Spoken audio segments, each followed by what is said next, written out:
Hello les parents, j'espère que vous allez bien. Aujourd'hui, je vous retrouve dans ma cuisine pour vous parler diversification alimentaire. Je me suis posé 1 million de questions avant de commencer et j'ai réellement passé 1 heure chez Bébé Neuf pour savoir qu'est-ce que je devais acheter, mis à part une petite cuillère. En fait, je voulais pas prendre de choses inutiles et je voulais direct avoir une bonne organisation. Devant le rayon diversification, j'ai beaucoup pensé aux parents qui vont passer par là et je me suis dit, faut absolument que j'en fasse une vidéo. Je pense que ce sujet sera découpé en plusieurs vidéos qui suivront l'évolution de ma fille. En tout cas, dans cette première partie, je vous présente l'équipement qu'on a acheté et je vous partage mes sources de renseignements. Juste avant de commencer, je tiens à vous dire que je suis pas une experte sur le sujet. Je partage simplement nos débuts et notre organisation pour vous donner des pistes après pour que vous fassiez à votre manière et comme vous le sentez au mieux. Alors vous êtes prêts ?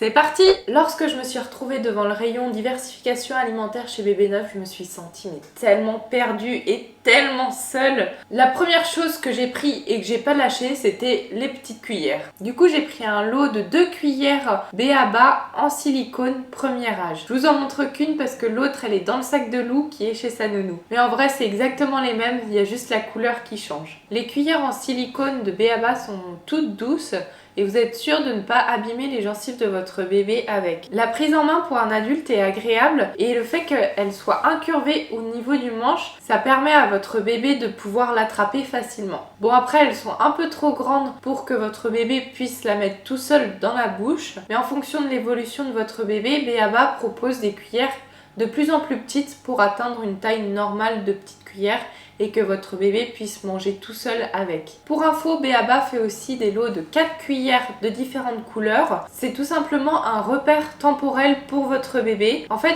une couleur égale un repas. Nous, on n'en a que 2 pour l'instant. La bleue, c'est pour le midi, pour les purées, et la grise, c'est pour les compotes au goûter. Bref, je reviens dans mon magasin. Après avoir choisi les petites cuillères, je me suis posé la vraie question, quel petit pot choisir? Et là, vous en avez plein, c'est comme les biberons. Vous avez des petits pots gradués, des petits pots non gradués, des lots de je sais pas combien de petits pots en plastique, il y en a d'autres en verre, etc.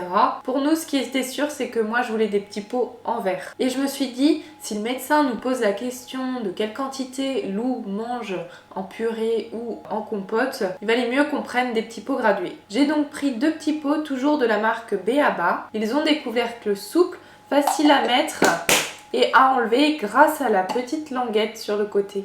Leur fermeture est hermétique et pour la petite anecdote, un jour j'ai renversé sans faire exprès dans le sac de Lou le petit pot qui contenait de la purée de courgettes dedans et ça n'a pas du tout coulé. Donc j'étais vraiment trop contente et je suis très satisfaite de ces petits pots. J'ai pris des petits pots de 150 ml et franchement la taille pour commencer c'est vraiment parfait parce que Lou mange grand max 3-4 cuillerées de purée, donc franchement c'est largement suffisant. Ça dépasse à peine les 50 ml pour l'instant. Le médecin de Lou m'a conseillé de lui proposer le même légume 2 midis de suite et après changer. Pour ne pas gâcher et devoir manger nous-mêmes la purée de Lou comme elle prend que quelques cuillères pour l'instant, on a opté pour faire des glaçons de purée et j'avoue que cette technique elle est top pour éviter d'avoir trop de gâchis. On décongèle 1 voire 2 glaçons et ça suffit largement pour Lou pour l'instant. On a acheté ces bacs à glaçons sur le site Greenwiz. Je trouve que ces bacs à glaçons sont vraiment très pratiques avec leur couvercle. Vous pouvez superposer vos bacs même si votre purée n'a pas encore pris. Et pour facilement sortir qu'un seul glaçon, il y a une petite partie en silicone en dessous. Vous avez juste à presser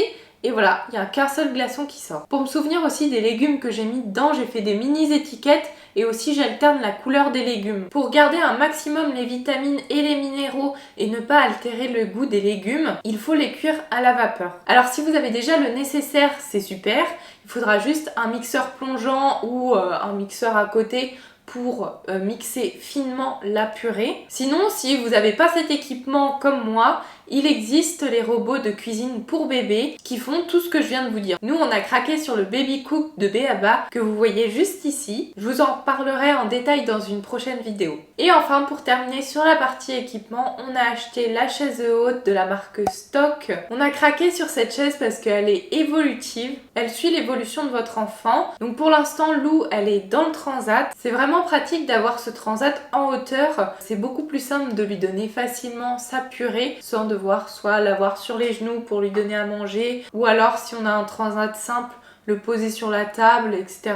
Là vraiment elle a sa chaise à elle, et en plus comme ça quand on mange en fait on la met déjà à table avec nous, et elle aime vraiment bien nous regarder manger. Une fois que Lou sera en mesure de se tenir toute seule assise, on pourra du coup enlever le transat et ajouter une petite barrière. C'est un accessoire que propose Stock pour aller sur la chaise, et ce qui est vraiment cool avec cette chaise, c'est que si on enlève le transat, nous aussi on peut s'asseoir sur cette chaise et être assis confortablement. Elle convient vraiment à toute la famille. Bien sûr, je vous mets tous les liens dans la description, donc n'hésitez pas à aller voir. Donc on passe à la partie renseignements. Donc le médecin de Lou nous a donné le top départ pour commencer la diversification alimentaire à partir de ces 4 mois. Le docteur nous a conseillé de commencer par les légumes. Elle nous a aussi recommandé d'utiliser des légumes de saison et de changer de légumes tous les 2 jours. Et enfin, le docteur nous a conseillé de commencer par les légumes qui sont généralement moins appréciés que les fruits. Dans le carnet de santé de votre enfant, vous avez un tableau récapitulatif qui montre à quel moment il faut introduire les légumes, les fruits, les produits laitiers, les viandes, les poissons, etc.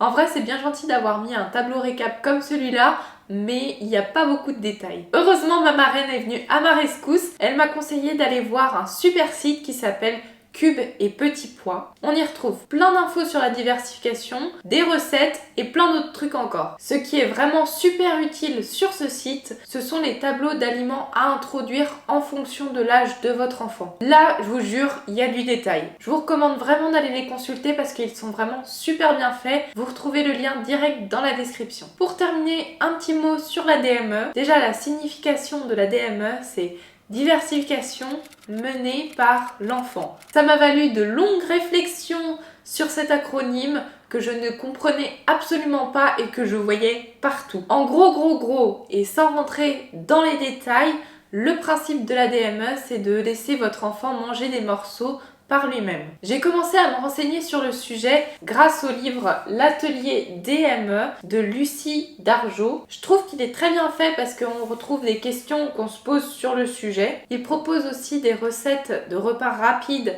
à préparer pour votre bébé. Il est très visuel et c'est facile de retrouver des infos importantes. Je vous parlerai plus en détail de cette méthode quand on la mettra en place. Et voilà, j'espère que cette vidéo vous aidera à débuter la diversification alimentaire plus sereinement. Si c'est le cas, n'hésitez pas à mettre un petit pouce vers le haut. Si vous avez des questions, n'hésitez pas à me les poser en commentaire. Et si vous voulez plus de retours d'expérience, que ce soit sur la grossesse, le postpartum et plein d'autres sujets encore, je vous invite à vous abonner à ma chaîne. Je vous dis à très vite dans une prochaine vidéo. Ciao ciao!